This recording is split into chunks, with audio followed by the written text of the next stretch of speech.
Os desertos apresentam como características gerais são domínios fisiográficos de sedimentação, onde o vento é o principal agente geológico.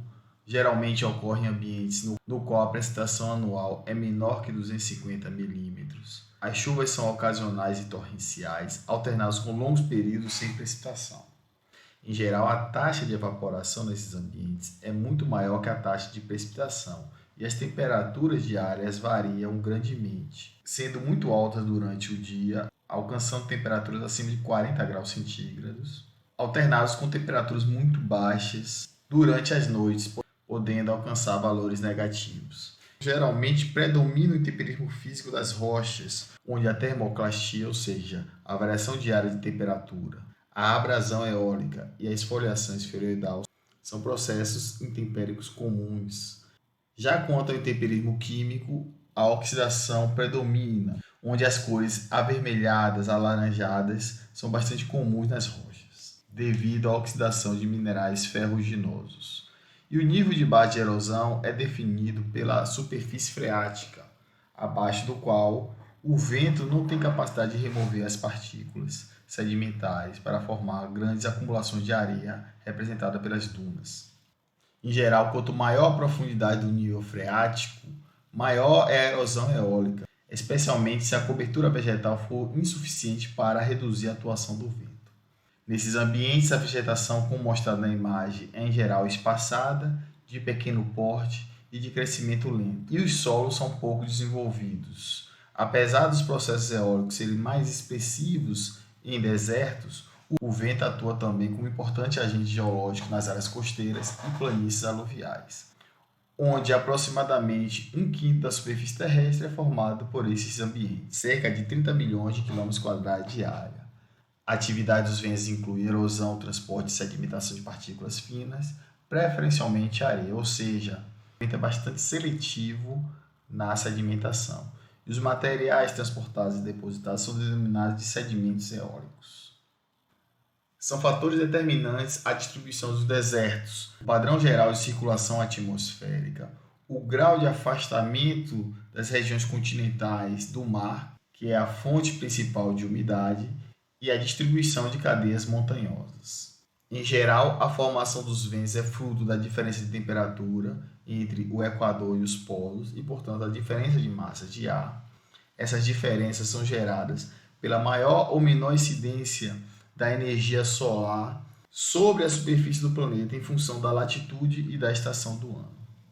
Os raios solares incidem quase perpendicularmente no Equador, concentrando o calor nessa região em uma pequena área de incidência.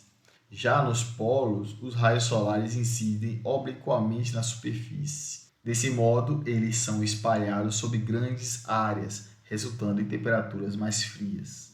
Como a região equatorial o calor é concentrado, existe pouco vento superficial e o ar sobe formando as nuvens e chuva ao resfriar. Portanto, as regiões próximas do Equador correspondem a regiões de convergência de massa de ar e, portanto, formação de nuvens e massas atmosféricas úmidas e grandes quantidades de precipitação, sendo que nessas regiões se concentram as maiores florestas equatoriais do planeta.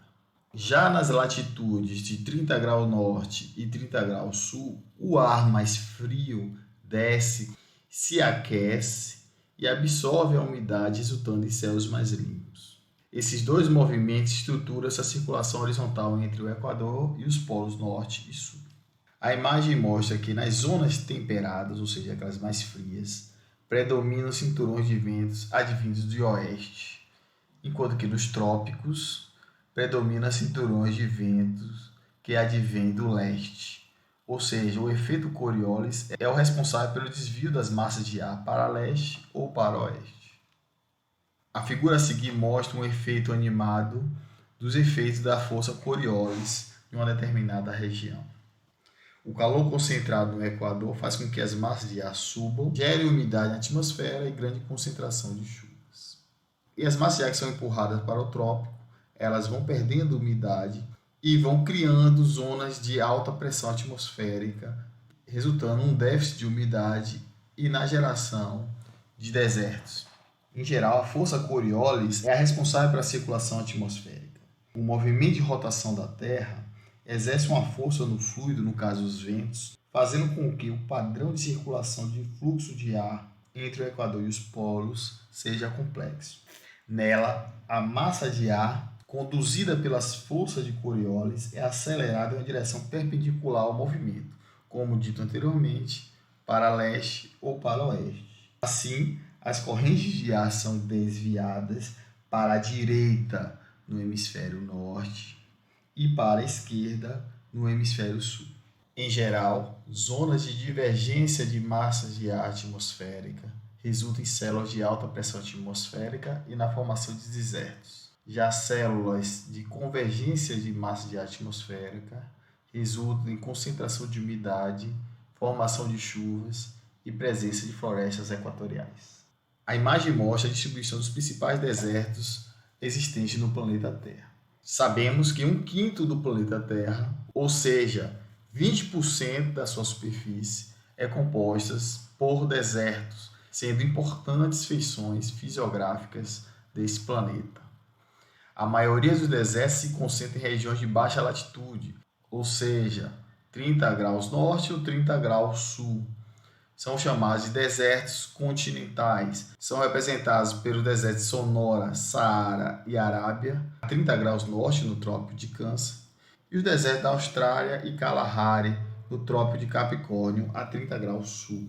Correspondem às zonas onde há grande dispersão dos ventos, por constituírem células de alta pressão de circulação atmosférica global, sendo representada por regiões subtropicais de alta pressão.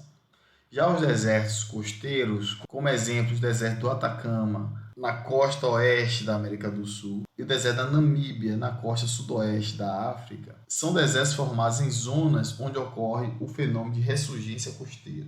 Na imagem animada corresponde à seção de correntes oceânicas frias, que reduzem a umidade do ar e impedem a precipitação das chuvas. Esse fenômeno, também conhecido como afloramento, é um fenômeno oceanográfico que consiste na subida das águas subsuperficiais mais frias e muitas vezes ricas em nutrientes para camadas superficiais dos oceanos. Em termos geológicos, é muitas vezes responsável pela precipitação de fosfatos nas regiões mais rasas dos oceanos. Os ventos de ressurgência, como mostrado na imagem, ocorrem frequentemente na borda leste dos oceanos, como, por exemplo, nas regiões do Peru, da Califórnia e no sudoeste da África. Existem também desertos em médias latitudes ou desertos continentais interiores, como o deserto de Gobi, na Ásia Central.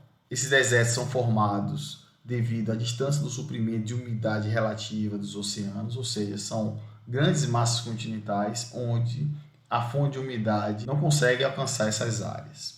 E os ventos que alcançam essas áreas já precipitaram toda a sua umidade nas regiões mais próximas da costa, tornando-se extremamente secos. Já o deserto de Nevada, no Arizona, desenvolveu-se a barlavento das montanhas da Serra da Nevada.